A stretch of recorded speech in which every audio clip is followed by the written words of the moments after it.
നമ്മുടെ തോപ്പുംപടി പഴയ പാലത്തിന് മുകളിൽ നിന്ന് ചൈനീസ് വല വീശി മീൻ പിടിക്കാൻ വന്നതാ ഞാനും നമ്മുടെ വിനയ് മച്ചാനും. അപ്പോൾ നമുക്കിന്ന് കടലിലെ സ്വർണ്ണ മത്സ്യം വരാൻ കിട്ടിയിട്ടാ. കിട്ടിയ മീനുകളൊക്കെ ഉണ്ട്.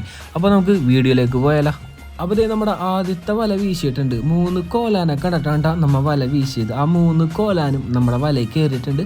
നല്ല അടിപൊളി അത്യാവശ്യം വലിപ്പമുള്ള കോലാനാണ്ടാ. നമ്മുടെ കഴിഞ്ഞ വീഡിയോയിൽ ഏകദേശം 25ഓളം കോലാൻ നമ്മുടെ ഈ ചൈനീസ് വല വെച്ച് വീശി പിടിച്ചേട്ടാ. അപ്പൊ കാണാത്തവരുണ്ടെങ്കിൽ നമ്മുടെ പേജിൽ കയറി നോക്കിയാൽ മതി കേട്ടോ. വെള്ളത്തിന് മുകളിൽ കോലാൻ ഓടി നടക്കുന്ന ഒരു കാഴ്ച കണ്ടാല ഈ ആരോ മാർക്കിന് നേരെ നോക്കിയാൽ നമ്മുടെ കോലാനെ കാണാട്ടാ. ഇതേപോലെ കാണുമ്പോഴാണ് നമ്മൾ ഇതേപോലെ വല വീശി പിടിക്കണേട്ടാ. അപ്പൊ നമ്മുടെ കോലാമ്പിടുത്തം കുറച്ച് നേരത്തേക്ക് മാറ്റി വെച്ചിട്ട് നമ്മുടെ ചൈനീസ് വല ശരിക്കും താത്തി അങ്ങോട്ട് വീശേട്ടാ. അതും അടിയിലുള്ള മീനെ പിടിക്കാൻ വേണ്ടി നമ്മൾ വീശിക്കൊണ്ടിരിക്കുകയാണ്.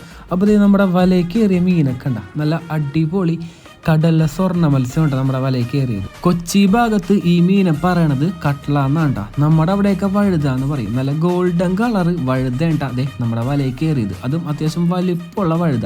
പാലത്തിന്റെ ഏകദേശം സെൻട്രൽ ഭാഗത്താണ് നമ്മൾ വല വീശാൻ വന്നത്. അതുകൊണ്ട് കയറിന്റെ നീളം കുറച്ചുകൂടെ കൂട്ടിയിട്ടുണ്ട്. ഇതിൽ ഏകദേശം ഒരു 25 അടി കയർ 30 അടി കയർ ഉണ്ടാവുള്ളൂ. അതിൽ ബാലൻസ് ഒരു 20 അടി കയറോടെ നമ്മൾ കെട്ടിയിട്ടാണ് വല വീശിയത്. അപ്പോൾ അതേ നമ്മുടെ വലയിൽ വീണ്ടും വഴുത വന്ന് കയറിയിട്ടുണ്ട്. അതും ഗോൾഡൻ കളർ അത്യാവശ്യം സൈസുള്ള വഴുതേണ്ട. പാലത്തിന്റെ സെൻട്രൽ ഭാഗത്തോട്ട് വരുമ്പോൾ ഏകദേശം 40-45 അടി താഴ്ച കേട്ടാ. അവിടെ വീശിയിട്ടാണത് നമുക്ക് നല്ല അടിപൊളി വഴുതയും ചെറിയൊരു കൂരിനെയും കിട്ടിയത്. അപ്പൊ നമുക്ക് ആകെ കൂടെ കിട്ടിയ മീനെ കണ്ടാല.